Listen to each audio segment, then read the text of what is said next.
여호수아 3장, 구약성경 여호수아 3장 7절에서 17절까지 저와 여러분이 한 절씩 교독하시겠습니다. 여호수아 3장 7절에서 17절. 여호와께서 여호수아에게 이르시되 내가 오늘부터 시작하여 너를 온 이스라엘의 목전에서 크게 하여 내가 모세와 함께 있었던 것 같이 너와 함께 있는 것을 그들이 알게 하리라. 너는 언약궤를 맨 제사장들에게 명령하여 이르기를 너희가 요단 물가에 이르거든 요단에 들어서라. 여호수아가 이스라엘 자손에게 이르되 이리 와서 너희 하나님 여호와의 말씀을 들으라 하고 또 말하되 살아계신 하나님이 너희 가운데서 계시다. 가나안 족속과 헷 족속과 히위 족속과 브리스 족속과 기브라스 족속과 아모리 족속과 여부스 족속을 너희 앞에 반드시 쫓아내실 줄을 그것으로 너희가 알리라. 보라 온 땅에 주의 언약궤가 너희 앞에서 요단을 건너가나니 각 지파에 한 사람씩 12명을 택하라. 온 땅에 주 여호와의 궤를 맨 제사장들의 발바닥이 요단물을 밟고 멈추면 요단물 곧 위에서부터 흘러내리던 물이 끊어지고 한 곳에 쌓여 서리라. 백성이 요단을 건너려고 자기들의 장막을 떠날 때 제사장들은 언약궤를 메고 백성 앞에서 나아가니라. 요단이 곡식 거두는 시기에는 항상 언덕에 넘치더라. 궤를 맨 자들이 요단에 이르며 궤를 맨 제사장들의 발이 물가에 잠기자 위에서부터 흘러내리던 물을 비춰서 사르단에 가까운 매우 멀리 있는 바다에서 강물이 일어나 한 곳에 쌓이고 아라바의 바다 여매로 향하여 흘러가는 물은 온전히 끊어지매 백성이 여리고 앞에서 바로 건널세. 같이 읽겠습니다. 여호와의 언약궤를 맨 제사장들은 요단 가운데 마른 땅에 굳게 섰고 그 모든 백성이 요단을 건너기를 마칠 때까지 모든 이스라엘은 그 마른 땅으로 건너갔더라. 아멘. 여호수아 두 번째 우리가 보게 되는데 오늘 말씀은 이제 요단강을 건너는 겁니다. 요단강을 건너는 이스라엘. 요단강은 우리가 이제 사람이 죽으면 요단강 건너간다 그런 얘기 하잖아요. 요단강을 건너가면 이제 거기에는 하나님의 땅입니다. 이스라엘 백성들에게 있어서 약속의 땅입니다. 그래서 오늘날 하나님의 나라를 요단강 너머에 있는 가나안 땅으로 이렇게 비유하기도 합니다. 그런데 거기에 가기 위해서 이스라엘 백성들은 40년 동안 많은 과정을 겪어야 했습니다. 철로 역정이었습니다. 철로 역정. 철로 역정이라는 그런 책에 보면은 믿음 씨가 장망성, 장차 멸망할 성이라는 걸 깨닫고 떠나는데 하늘나라에 바로 가는 것이 아니라 그 가는 길이 굉장히 고달프고 많은 유혹과 시련과 그런 것들이 있었습니다. 사타마귀가 주는 그러한 시련들도 있었고 자기 안에 있는 연약함 때문에 오는 것들도 있었고 이제 이스라엘 백성들이 이제 출애굽기 10장에서 그 애굽을 나왔습니다. 그리고 여호수아 3장에서 요단강을 건너서 이제 가나안 땅에 들어가는데 그 중간에 출애굽기, 레위기, 민수기, 신명기 이 네 권의 책과 엄청난 사건과 이야기들이 많이 있었습니다. 그 기간을 통해서 애굽에서 나와가지고 400년 동안 종살이를 하면서 우리나라가 35년 동안 일제히 식민지 생활을 했는데 아직도 그 일본의 그 식민지 시대 잔재가 남아있잖아요. 그런 것들이. 400년 동안 애굽에서 물론 구별된 고센 땅에 살긴 살았지만 하나님께서 그들을 지켜주셨지만 그럼에도 불구하고 그들의 종살이하면서 배웠던 노예 습관, 노예들이었습니다. 노예 근성에 물들어 있던 사람들을 하나님은 40년 동안 광야를 이렇게 뺑뺑이 돌리면서 그들의 그 노예 근성을 이렇게 씻겨내시고 또한 거기에서 하나님의 말씀을 주시고 그들을 이제 노예들을 노예에 불과한 한 민족을 한 무리들을 하나님의 이제 선택받은 백성들로 변화시킨 것입니다. 그 가운데 많은 일들이 있었죠. 우리가 하늘나라에 가기까지가 바로 이 과정입니다. 사실은 우리가 예수 믿고 바로 하늘나라 가는 것이 아니라 예수를 믿고 왜 하늘나라 바로 데려가시지 않나 살면서 얼마나 많은 일들이 있는데 이걸 통해서 우리가 죄의 노예로서 이렇게 마귀의 종로로 타고 있을 때 그것과 싸우는 겁니다. 그 근성들과 싸워서 우리가 하나님의 나라 들어갈 때 하나님 우리를 거룩하게 단번에 변화시켜 주시지만 그러나 그 이전에 우리 안에서 그러한 노예 근성 이 세상에 살아가면서 하나님은 우리를 변화시키는 과정 그거를 성화의 과정 또는 성결의 과정 하나님의 자녀로 만들어 가시는 과정이 필요한 겁니다. 그 과정이 또한 우리를 변화시켜 가시면서 또한 우리를 통해 하나님이 일하시는 겁니다. 다른 사람을 이제 도와주고 섬기고.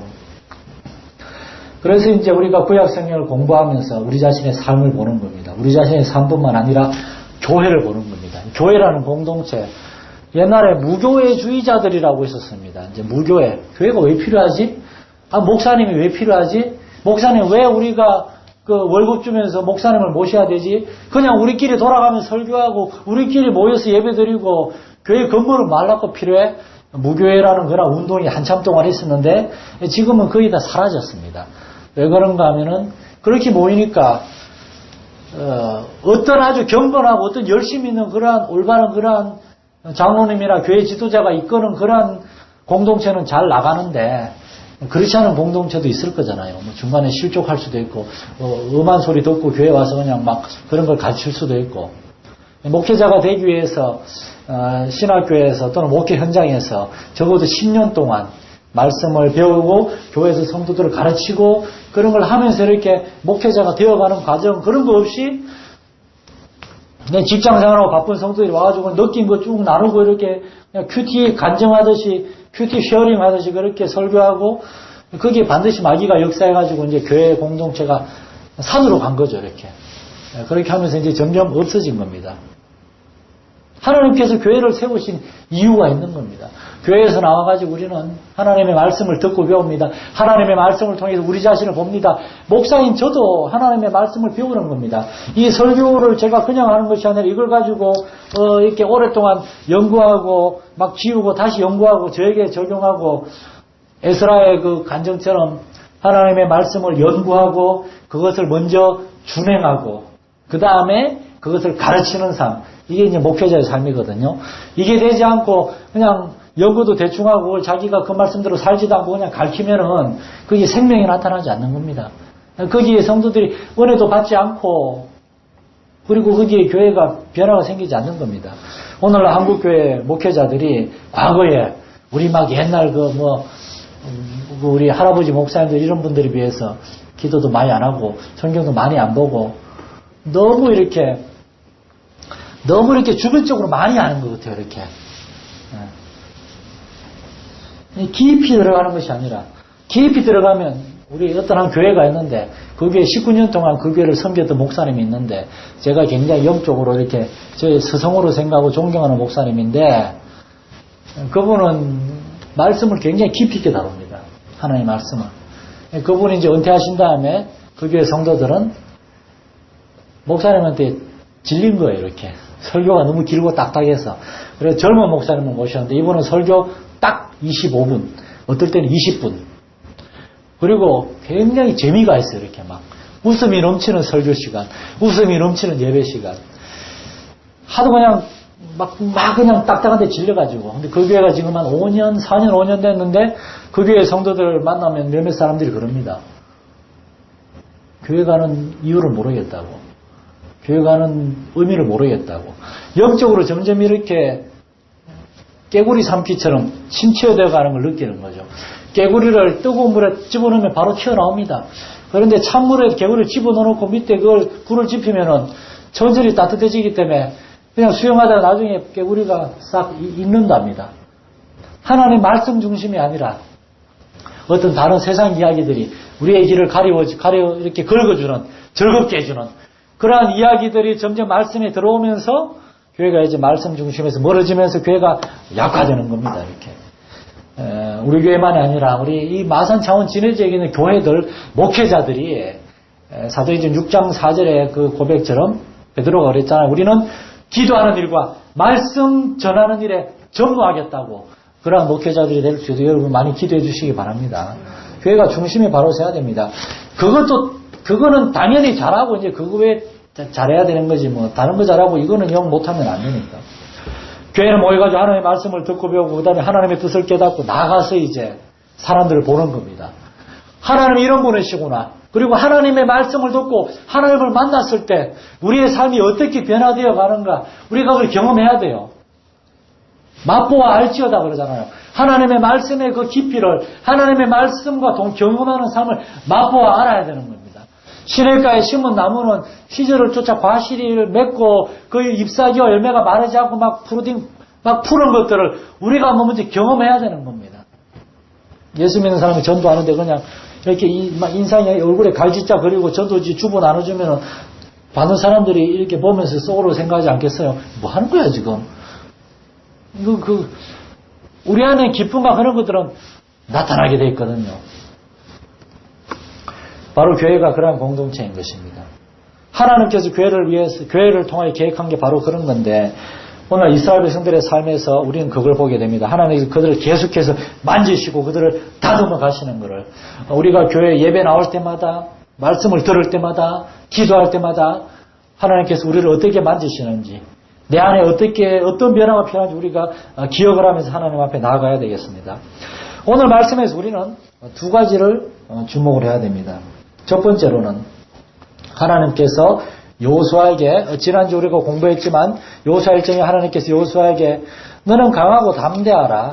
내가 너에게 약속을 줬다. 네가 할 일은 딱 하나밖에 없다. 너는 이 율법책을 네 입에서 떠나지 말게 하며 주야로 그것을 묵상하여 그 안에 기록하도록 다 지켜 행하라. 다시 말해서 하나님은 여호수아에게 전쟁 지휘관이요 이스라엘 백성들을 다스리는 지도자인 여호수아에게 너는 말씀의 사람이 되라 이렇게 얘기했습니다. 과연 여호수아가 어떻게 하나님의 말씀이 사람이 되어서 이스라엘 백성들을 인도하는가, 이것이 바로 오늘 본문에 나옵니다. 첫 번째로 보면은 하나님께서는 여호수아를 어떻게 사용하시는가. 여호수아에게 하나님은 말씀을 하시고 여호수아는 그 말씀을 이스라엘 백성들에게 신실하게 그대로 전달합니다. 7절에 보면 이렇게 나옵니다. 여호와께서 여호수아에게 이르시되 내가 오늘부터 시작하여 너를 온 이스라엘의 목전에서 크게 하여 내가 모세와 함께 있었던 것 같이 너와 함께 있는 것을 그들이 알게 하리라. 내가 너와 함께 있는 것을 그들이 알게 하리라. 하나님이 여호수아와 함께 있는 것을 백성들이 알게 하겠다는 겁니다. 그건 뭡니까? 하나님께서 여호수아와 항상 교제하고 여호수아가 항상 하나님의 말씀을 듣는다는 겁니다. 그러면서 이렇게 얘기합니다. 너는 언약궤를 맨 제사장들에게 명령하여 그들에게 이르라고, 하나님의 말씀을 대언하라고, 하나님의 말씀을 전달하라고. 다른 거 아닙니다. 여호수아가 하는 일은 하나님의 목전에 나가가지고 하나님의 말씀을 듣는 거였습니다. 그 다음에 돌아가서 이제 백성의 관리들이 있어요. 그 장로들이나 백성의 그 지휘관들이 있어요. 그들을 모아놓고 그들에게 하나님의 말씀을 전달하는 겁니다. 이것이 바로 여호수아를 통하여 하나님께서 일하시는 방법이었습니다. 여호수아의 주된 임무는 그러니까 전쟁을 하는 게 아니고 백성들을 어떤 군사 훈련을 시키는 게 아니고 여호수아가 하는 일은 말씀의 사람이 되는 것이었습니다. 말씀의 전달자. 그러기 위해서 그가 할 일은 첫째 하나님의 말씀을 신실하게 들어야 됐고 그 다음에 그것을 성실하게 전달해야 됐습니다. 이게 바로 오늘날 목회자들의 사역이고 교회에서 이게 바로 세야 되는 중요한 이유입니다. 지도자는 먼저 하나님의 말씀을 신중하게 들어야 됩니다. 오늘날 목회자들 중에서는 하나님의 말씀을 신중하게 듣는 일에 별로 헌신하지 않는 사람들도 있습니다. 하나님의 말씀을 듣기 위해서는 하나님 앞에 혼자 나가가지고 하나님하고 풍성한 시간을 가져야 됩니다. 모세가 호렙산에서 하나님을 만나가지고 40일 밤낮 기도하고 하나님의 말씀을 듣고 내려왔잖아요. 그때 무슨 일이 있었습니까? 모세 얼굴에서 빛이 났습니다. 빛이 났습니다. 모세도 몰랐습니다. 그럴 때 모세가 한 게 뭡니까? 봐라, 내가 하나님을 만나고 왔다. 나의 권위에 복종하라. 이렇게 자신을 드러냈습니까? 모세는 수건으로 얼굴을 가렸습니다. 백성들이 자기를 주목할까봐. 이것이 바로 모세의 겸손입니다. 오늘날 목회자들하고는 많이 좀 다른 것 같아요. 어떻게든 존경받으려고, 어떻게든 인정받으려고, 어떻게든 이렇게 성도들한테 이렇게 막, 이렇게 대접이라 그러나, 대우라 그러나? 그런 거 받으려고 하는 거하고 많이 다른 것 같습니다. 우리가 그렇게 하지 않더라도, 때때로 저는 그런 얘기들을 듣습니다. 요즘 성도들이 목회자 별로 인정하지 않는 것 같다고. 저는 실제로 그런지는 알 수 없지만, 목회자의 잘못이라고 생각합니다. 원래 이렇게 야구단 있잖아요. 야구단에 이렇게 막 선수들이 야구를 잘 못해가지고 야구단이 어려움에 처해요. 그러면은 구단주가 뭘 하는지 아세요? 감독을 바꿉니다. 모든 책임은 감독한테 묻는 겁니다.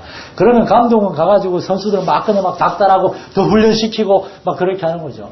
목회자들이 하나님 앞에서 책임을 맡은 겁니다. 목회자의 책임이에요. 존경받을 그러한 삶을 살아야죠. 두 번째는 목회자들은 성실하게 하나님의 말씀을 전달해야 됩니다. 성실하게 하나님의 말씀을 전달해야 돼요.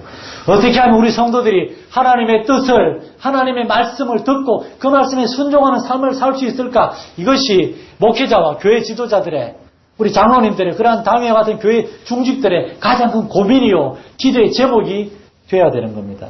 어떻게 하면 우리 교회 많은 행사, 다채로운 것들을 즐겁게 해가지고 사람들 끌어모을까? 그게 아닙니다, 그게. 그런 건 로타리 클럽이나 저기 산호초등학교 뒤에 있는 라이온스 클럽에서 다 하고 있는 겁니다. 옛날에 어떤 아이가 교회에 와가지고 목사님의 설교가 하도 막 기니까 아이가 엄마한테 그랬다잖아요. 엄마 빨리 돈 내고 가자고. 교회라는 특징을 애가 모르는 겁니다.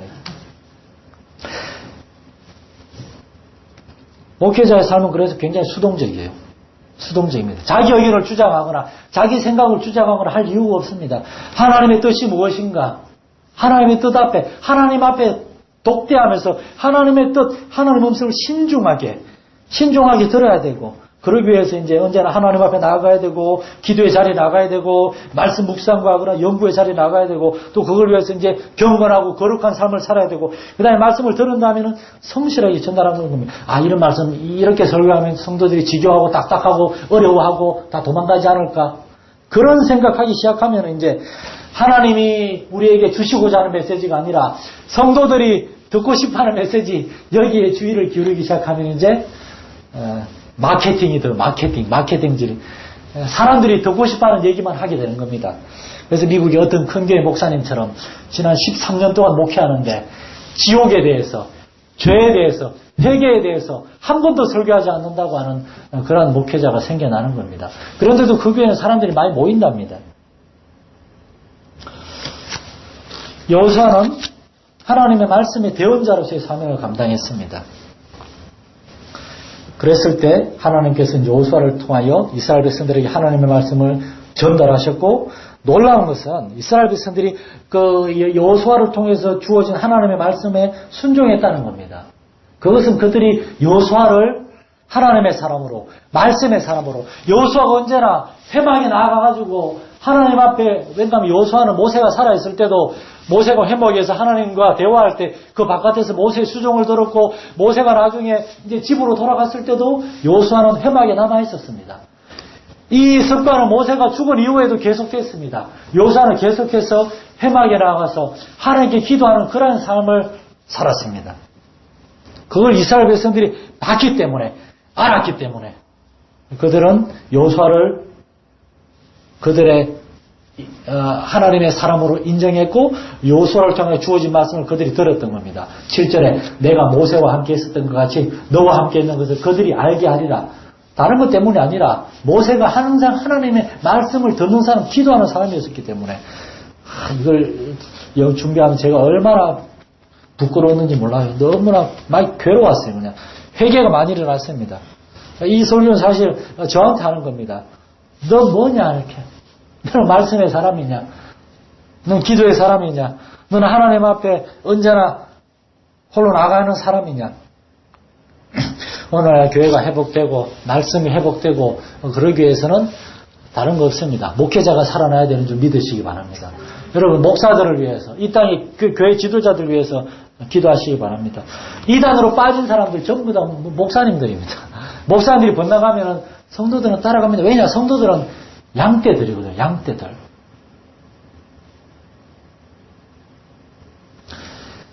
하나님께서 여호수아를 어떻게 사용하시는가? 여호수아가 말씀의 사람이라는 것은 무엇인가? 하나님께서는 어떤 방식으로 이스라엘 백성들을 이끄시는가? 하나님의 말씀을 여호수아에게 전달하고, 여호수아는 그 말씀을 신실하게 듣고 그것을 백성들에게 있는 그대로 다 전달했습니다. 9절에 보세요. 여호수아가 이스라엘 자손에게 이르되 이리 와서 너희 하나님 여호와의 말씀을 들으라. 다른 거 없었습니다. 여호수아는 내가 봤을 때 내가 계획을 세웠는데 이 요단강은 지금 추수 때니까 물이 언덕에까지 찼으니까 지금 안 돼. 우리가 6개월만 기다립시다. 그때 되면 건기가 시작되니까 요단강이 쭉 줄어들어가지고 걸어서 또 건널 수 있을 거예요. 여호수아는 자기의 생각을 얘기하지 않았습니다. 이리 와서 너희의 하나님 여호와의 말씀을 들으라. 여호수아는 하나님의 말씀만을 전했고 백성들은 그 말씀에 신실하게 순종했습니다. 그때 하나님의 역사가 능력이 나타났습니다.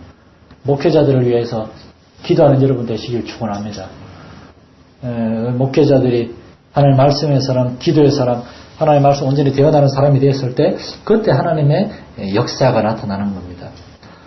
그렇게 해서 이제 하나님이 주신 말씀이 뭔가 하면 요단강을 건너라는 거였습니다. 백성의 관리들은 어떤 생각을 했을까요? 물론 40년 전에 바다도 건넜으니까 요단강쯤에 생각할 수도 있겠지만 40년 전에는 애굽에서 자유의 몸으로 나온 거고 지금은 저 강을 건너자마자 바로 가나안 땅에 가장 큰 남문불락이 요새 여리고성이 있는데 저 물이 출렁출렁 요단강을 어떻게 건너라고 백성들은 그런 생각을 하지 않았을까요? 민수기 14장에서 백성들은 가나안 땅을 정탐하고 온 다음에 무서워서 우리 못 들어간다. 저기 들어가면 우리 메뚜기처럼 저들에게 밟혀 죽는다. 애굽으로 돌아가자. 그랬던 사람들의 자손들인데 놀랍게도 감사하게도 이들은 아버지 어머니 세대와 달리 여호수아에게 온전히 순종했습니다. 그래서 요단강을 걸어 건너는데 질문이 있습니다. 왜 하나님은 이 요단강을 꼭 건너라고 했을까요? 40년 전에 출애굽 때 홍해를 건너가게 하신 하나님은 왜 지금 또 요단강을 건너게 하셨을까? 하나님의 의도적인 계획이었습니다. 그것도 이때는 이제 6월절에 있는 니산옷이라고 유대일의 1월 달인데 이때는 추수 때입니다. 이때부터 50일 뒤면 이제 오순절이라고 이제 맥추절 이렇게 시작되기 때문에 막 추수가 한창일 때이기 때문에 물이 굉장히 찰랑찰랑할 때 요단강이 물이 꽉 차 있을 때인데 그때 이스라엘 백성들을 요단으로 인도하셔서 건너게 하셨는데 그 이유가 무엇일까? 첫 번째 이유는 요단강을 건너기 위해서 이스라엘 백성들을 준비하고 그 준비하는 과정을 통해서 하나님은 이스라엘 백성들에게 무언가 가르쳐 주는 게 있었습니다. 요단강을 건너기 위한 첫 번째 준비는 자신을 성결하게 하는 거였습니다. 우리가 읽지는 않았지만 3장 5절에 보면 여호수아가 또 백성에게 이르되 너희는 자신을 성결하게 하라. 여호와께서 내일 너희 가운데 기이한 일들을 행하시리라. 여러분, 하나님 여러분의 기도 응답하시고 하나님이 여러분의 삶 가운데 구름 기둥과 불 기둥처럼 하나님이 여러분을 도우시는 거란 하나님의 전능하신 손을 역사를 보기 원하신다면 성결하시기 바랍니다. 거룩한 삶을 추구하시기 바랍니다. 거룩한 삶이란 뭡니까? 여기 성결이라는 말은 히브리어로 카도시라는 말인데 카도시라는 말은 구별해 놓다는 뜻입니다. 무슨 말인가 하면은 성결은 하고 거룩하게 이렇게 경건한 척 그렇게 살아가라는 뜻이 아니라 여기 구별해 놓다는 말은 출애굽기 레위기에서 하나님께 제사 드리기 위해서 하나님의 일에 사용되는 물건들과 하나님 앞에 일하는 사람들은 구별해 놨습니다. 따로 놨어요. 다시 말해서 우리 자신을 하나님 앞에 따로 구별해 놓으라는 겁니다. 우리 자신은 세상 가운데서 하나님께 구별된 사람들이라는 걸, 우리는 하나님 앞에 특별한 사람들이라는 걸 깨닫고 기억하라는 겁니다. 우리는 세상 사람들하고 똑같은 사람들이 아닙니다, 여러분. 우리 똑같이 가정을 이루고 똑같이 직장 생활하고 똑같이 분야의 반사에 나가서 똑같이 죄송한 표현으로 수다를 떨고 똑같이 얘기할 수 있지만 그럼에도 불구하고 우리는 그들과 다른 사람입니다. 우리는 구별된 사람인 줄을 여러분 기억하시기 바랍니다. 언제나 기억을 해야 됩니다. 어떤 초등학생이가 그런 말 하더라고요. 교회 잘 다니는데 교회 안 다니는 친구들하고 어울리기가 점점 힘들어진대요. 걔들이 말하는 것과 생활하는 게 너무나 얘를 피곤하고 힘들게 하는 겁니다. 우리 한수 같은 경우도 우리 교회 청년, 29살 청년 얼마 전에 소개팅 했는데 그 자매하고 만나는데 헤어졌잖아요. 자매가 신앙이 전혀 없는 데다가 신앙적인 어떤 한수의 대화 이런 걸 전혀 이해를 못 해주는 겁니다. 믿지 않는 자와盟의를 같이 맺지 말라가 그냥 예수 안 믿는 사람하고 사귀지 말라가 아니라 그건 사귈 수 없는 겁니다. 사귀고 싶어도 한수가 잘 설득하고 교회도 데려오고 그러고 싶은데 말 하나도 안 듣고 도무지 실랑증인가 하고 따로 놀고 뭐 술이나 마시자 그러고 클럽에나 가고 싶어 하고 그러면은 예수 믿는 청년은 교제할 수가 없는 겁니다. 그런데 우리가 하나님 앞에서 성결한 삶을 추구하지 않고 구별된 사람임을 깨닫지 못하는 사람은 그렇게 휩쓸려 가는 겁니다. 이렇게. 우리 한수 청년이 얼마나 자랑스러운지 모르겠어요. 딱 끊었잖아요, 이렇게. 나 노총각으로 남을지언정, 노총각은 아직 아니지만. 하나님의 일을 경험하기 위해서는 우리는 성결해야 됩니다. 두 번째로, 우리는 하나님의 말씀을 경청해야 됩니다. 경청해야 됩니다. 하나님께서 이스라엘 백성들에게 주시는 말씀을 이스라엘 백성들은 들었습니다. 그리고 아까 우리가 봤지만 아무도 거기에 대해서 이의를 제기하지 않았습니다. 40년 전에 민수기 13장, 14장 때하고 너무나 달랐어요. 여기서 말씀하시는 게 뭡니까? 교회가 하나가 될 때 여러분 거기서 하나님의 역사가 나타나게 됩니다. 교회가 하나가 될 때 그러한 교회들을 통해서 하나님은 일하십니다. 우리 마산이 별로 크지도 않고 교회가 많지도 않은데 저는 뭐 교단을 초월해서 여러 교회들에서 교회가 하나가 되지 못하고 막 그런 것들 봅니다. 그래서 그 목회자가 이렇게 나가게 되고 그 목회자 따라서 우르르 또 나갔다 그러고 뭐 이런 얘기 또 뭐 어떤 장로교회는 1000명이 넘는 교회인데 1년이 넘도록 목사님이 없답니다. 목사님이. 새로운 목사님을 데리고 오면 장로님들이 나 반대요 이러면 안 되는 겁니다. 나 이러면 또 안 되는 겁니다. 장로님들이 하나가 되지 못해가지고 막 성도들이 막 데모를 한답니다. 장로님들이 왜 자꾸 그러냐고 그냥 우리가 원하는 사람 처음에 1년이 넘도록 담임 목회자가 없어요. 1년 넘도록 부목사님이 교회를 이끌고 있어요. 교회가 하나가 되기가 참 이렇게도 어려운 것인가. 이스라엘 백성들은 여호수아의 이야기를 듣고 그게 순종했습니다. 하나가 되었습니다. 바로 그때 하나님의 역사가 나타났습니다. 요단강을 걷는 겁니다. 세 번째 준비는 뭔가 하면은 솔선수범. 15절에 보면 이렇게 얘기합니다. 요단이 곡식 거두는 시기에는 항상 언덕이 넘치더라. 궤를 맨 자들이 14절부터 보면 백성이 요단을 건너려고 자기들의 장막을 떠날 때에 제사장들은 언약궤를 메고 백성 앞에서 나아가니라. 제사장들이 언약궤를 맨 앞에 나아갔고 그 다음에 궤를 맨 제사장들이 발을 물에 잠그니까 물이 그쳤습니다. 이것은 이제 서울의 그 중앙선교기 한기채 목사님이 솔선수범의 원리, 솔선수범, 지도자들이 목회자와 리더들이 먼저 순종할 때 하나님께서 역사하신다는 겁니다. 백성들 보고 먼저 가라가 아니라 자기들이 앞서가고 날 따라오세요. 이게 교회 지도자들이 해야 될 일이라는 겁니다. 교회 지도자들이 이렇게 할 때 백성들은 존경하는 겁니다. 좀 기도 제목이 그겁니다. 우리 교회 젊은 청년들과 하고 젊은 자매들은 지금은 뭐 거의 없지만 난 그런 애들은 정말 난 저런 사람이 되고 싶다. 목사님이 아니라 난 우리 교회 장로님처럼 우리 교회 권사님처럼 그런 삶을 살고 싶다. 난 우리 교회 성도들이 그렇게 되기를 저는 원합니다. 목회자는 여러분의 어떤 본보기가 아닙니다. 성도들이 여러분의 본보기입니다.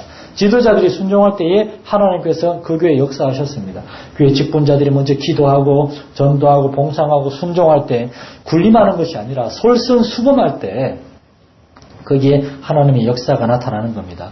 하나님께서는 요단강을 건너기 전에 이스라엘 백성들로 하여금 충분히 준비하는 시간을 갖게 하시고 그 준비하는 것을 통해서 이스라엘 백성들 이 공동체를 또 정비하셨습니다. 이 공동체는 다른 그 당시 모압이나 암몬이나 가나안의 7 족속들 그런 이방 나라들하고 달리 이 나라는 지도자가 있지만 왕이 아니고 군림하는 왕이 아니고 하나님의 말씀을 듣고 대언하는 그런 말씀의 지도자고 그리고 그 여호수아를 비롯해서 백성에 또한 관리요 지도자들 제사장들은 백성들에게 또 군림하는 사람이 아니라 먼저 솔선수범하는 그러한 사람들 또한 무엇보다도 그들은 자기들이 하나님 앞에 구별된 구원받은 자녀들임을 깨닫고 거룩한 삶을 추구하는 그러한 사람이어야 됨을 그들에게 깨우쳐 주셨고 그러한 준비가 끝났을 때 하나님은 그들로 하여금 요단강을 건너게 하셨고 요단강 물이 마르게 한 겁니다.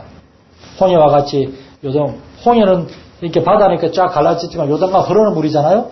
그래서 16절에 사르단에 가까운 아담 성읍이라는 말은 예루살렘 위쪽으로 한 50km 이상 떨어진 위쪽 지역인데 거기에 백성들 눈에 보이지도 않는 거기에서부터 물이 스탑된 겁니다. 그리고 이것이 쭉 다 말라버렸어요. 그리고 이스라엘 백성들은 걸어서 건너갔습니다. 요단강을 건넌 다음에 무슨 일이 일어났습니까? 백성들은 여호수아를 통하여 자기들에게 주어진 하나님의 말씀에 그들이 순종했을 때 하나님이 참으로 자기들 앞에서 요단강을 가르신 것을 보게 되었고 40년 전에 자기들의 아버지 어머니 세대에 하나님이 참으로 애굽에서 그때 이 사람들 애기였어요. 어렸어요. 잘 몰랐어요. 보긴 봤지만 기억이 안 나요. 그런데 그 하나님이 애굽의 10가지 재앙을 일으키시고 홍해를 가르시고 백성들을 구원했는 그 사건들이 진짜라는 것을 바로 지금 요단강이 멈추는 것을 보고 그들은 다시 깨닫게 된 겁니다. 그래서 베드로후서에 베드로는 이런 말을 합니다. 베드로후서 1장에 보면 그러므로 너희가 이것을 알고 이미 있는 진리에 서 있으나 내가 항상 너희에게 생각나게 하려 하노라. 내가 힘써 너희로 하여금 내가 떠난 후에라도 어느 때나 된 것을 생각나게 하려 하노라. 하나님의 말씀의 기능은 우리로 하여금 생각나게 하는 겁니다. 하나님께서 우리의 기도 어떻게 응답하셨고 어떻게 일하셨는지 이스라엘 백성들로 하여금 생각나게 하려고. 그래서 하나님은 요단강 그 제일 가운데에서 돌을 12개 꺼내와가지고 요단강 바깥에 세워놓으라고 그랬어요. 강 바닥에서 요단강이 말랐을 때 끄집어낸 거. 나중에 그 자손들이 이 뭔 노래입니까? 물으면 옛날에 말이야 하나님이 우리의 조상들을 이 가나안 땅으로 들어오게 하실 때 강물을 스탑시켰어. 자손들이 놀라겠죠? 어떻게 그런 일이 가능합니까? 그러면은 이제 조상들이 얘기하겠죠? 출애굽 시대부터 광야 시대, 가나안 정복의 시대 쭉 얘기하겠죠. 그런 식으로 가정에서 이제 신앙교육이 일어나는 겁니다. 자손들로 하여금 하나님이 하신 일을 기억하게 하는 것. 신앙생활의 중요한 영적 원리는 기억하는 겁니다. 하나님께서 천지를 창조하셨고 지구를 창조하시고 우리 창세기 공부할 때 봤잖아요. 이 지구를 가장 아름다운 환경으로 다 만들어 놓은 다음에 마치 엄마 아빠가 10달 동안 아기가 태어나기 전에 아기 옷부터 해서 기저귀 요람까지 다 준비해 놓고 마지막 아기가 태어나면 다 눕히는 것처럼 하나님이 인간을 창조하기 전에 모든 거를 환경을 다 조성해 놓은 다음에 사람을 창조하신 것. 우리를 향한 하나님의 사랑. 그럼에도 불구하고 노아의 홍수 때와 바벨탑의 심판 때 우리가 하나님을 거역했던 죄. 그런 하나님께서는 아브라함을 통해서 한 민족을 택하시고 그 민족을 택하여 하나님을 섬기는 나라를 일으키시고 그 민족 가운데 구원자를 보내시고 하나님 우리를 통해서 하신 일을 기억하라는 겁니다. 여러분이 어떻게 예수를 믿었습니까? 여러분이 어렵고 힘든 시기에 기도했을 때 하나님이 어떻게 응답하셨습니까? 여러분 기억하시기 바랍니다. 기억하는 것. 이것이 바로 요단강을 건너게 하신 하나님의 뜻이고 두 번째로 그 결과 또 무슨 일이 일어났습니까? 4장 24절에 보면 이는 가나안 땅의 모든 백성에게 여호와의 손이 강한 것을 알게 하고 너희가 너희 하나님 여호와를 항상 경외하게 하려 하심이라. 5장 1절에 보면 요단 서쪽 이제 가나안 땅입니다. 아모리 사람의 모든 왕들과 해변의 가나안 사람의 모든 왕들이 여호와께서 요단 물을 이스라엘 자손들 앞에서 말리시고 우리를 건너게 하셨음을 듣고 마음이 녹았고 이스라엘 자손들 때문에 정신을 잃었더라.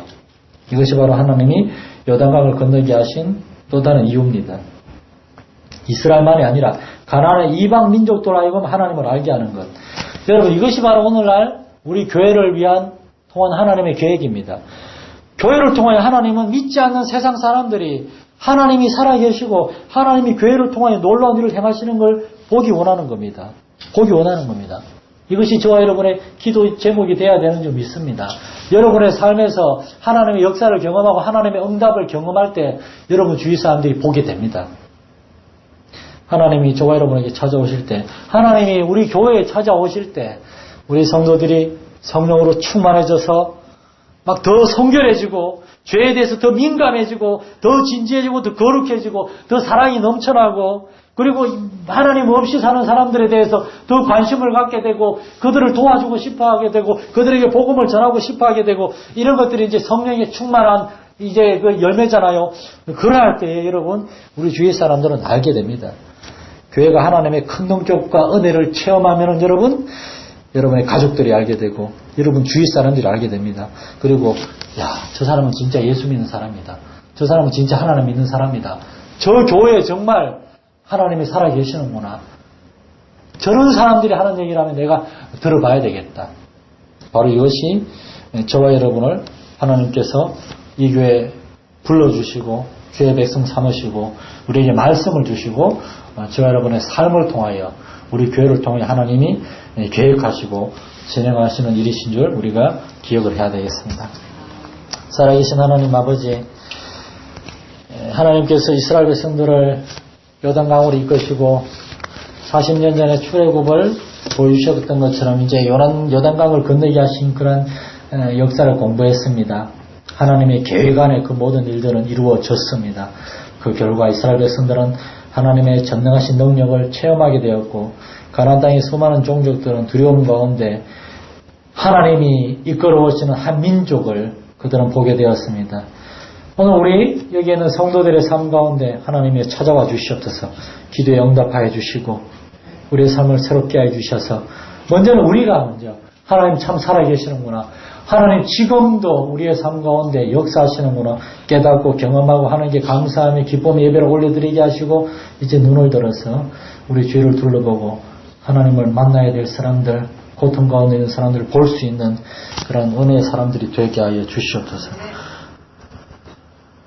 이스라엘 가운데 역사하셨던 하나님은 지금도 동일하신 하나님이심을 우리가 믿고 그 하나님께 감사드리며 우리 주 예수님 이름으로 기도드립니다. 아멘.